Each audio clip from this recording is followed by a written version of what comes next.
Mateus, capítulo de número 5, versículo 3. Diz assim, ó: Bem-aventurados os pobres de espírito, porque deles é o reino dos céus. Vou ler novamente. Bem-aventurados os pobres de espírito, porque deles é o reino dos céus. Esse é o primeiro código da felicidade. Aí alguém pode falar assim: nossa, pobreza é felicidade?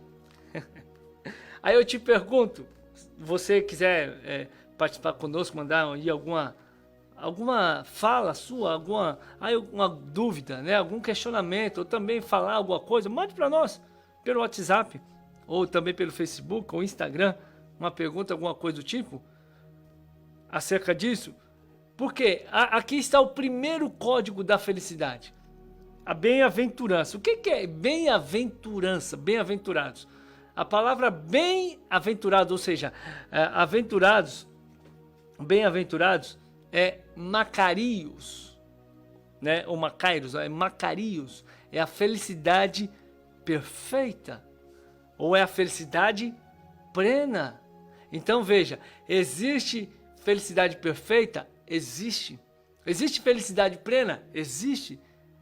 O grego de bem-aventurados, de Macarios, é bem-aventurados. Essa é a tradução da palavra bem-aventurado, Macarios. Então veja, Jesus é o que validou a felicidade como uma felicidade perfeita quando se fala de bem-aventuranças. Olha só, quando Jesus chamou os discípulos, a multidão, para ele falar no Sermão da Montanha, ele falou os fundamentos para tanto profetas, também para os sacerdotes, falou sobre a riqueza espiritual, falou para o povo, falou para os fariseus, todo mundo que estava ali à sua volta, no Sermão da Montanha. Ele falou para todos acerca da riqueza espiritual, acerca da felicidade perfeita. Fala sobre o estado de espírito, falou também sobre a tradição. Enfim, Jesus falou sobre muitas coisas. E aí, nesse primeiro código da felicidade, sobre a pobreza de espírito, aqui já diz, irmão, é pobreza de espírito. Então, o primeiro código da felicidade é ser pobre de espírito, não é pobre material, não é pobre de recursos, não é ser miserável, porque a pobreza em si é improdutividade. Quando Jesus ele fala sobre pobreza de espírito, ele está falando sobre se esvaziar do seu ego, de si mesmo. Então a felicidade perfeita é estar em uma pessoa pobre de espírito. Eu não sou, mas Deus ele é. Eu não faço, mas Deus ele faz. Eu não posso, mas Deus ele pode. Isso é uma pobreza de espírito. É reconhecer que você precisa da divindade santa. Porque tem pessoas que acham que não precisam de Deus. Acham que por si próprio pode vencer as suas batalhas. E isso é um erro. Essa pessoa não está sendo pobre de espírito, logo ela é infeliz. Então, se eu sou pobre de espírito, o primeiro código da felicidade está estabelecido na minha vida. É reconhecer que eu preciso de Deus. Eu preciso ser saciado por Deus. Eu preciso ser enriquecido pelas bênçãos dos céus.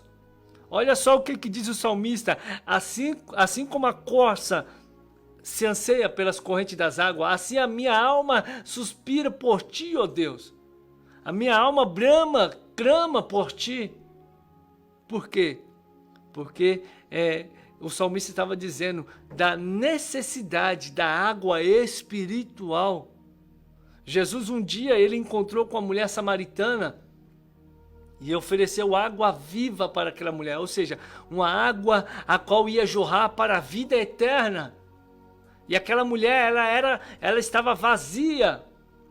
Estava pobre de espírito, é tanto que o Senhor Jesus mudou a vida dela, mudou a fama dela e fez dela uma missionária, irmão. Porque ela foi para a cidade e disse, olha, encontrei Jesus, encontrei o Messias.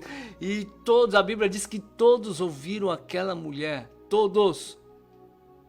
Então entenda uma coisa, o primeiro código da felicidade é ser vazio de si mesmo. Nós não somos nada. Deus, Ele é tudo.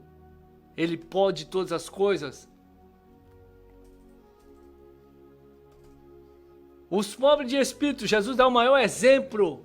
Jesus foi o maior exemplo de pobreza de espírito. Jesus. Olha que coisa, hein? A Bíblia diz que ele nasceu, um exemplo de humildade. Ele era rei dos reis. Jesus estava no céu.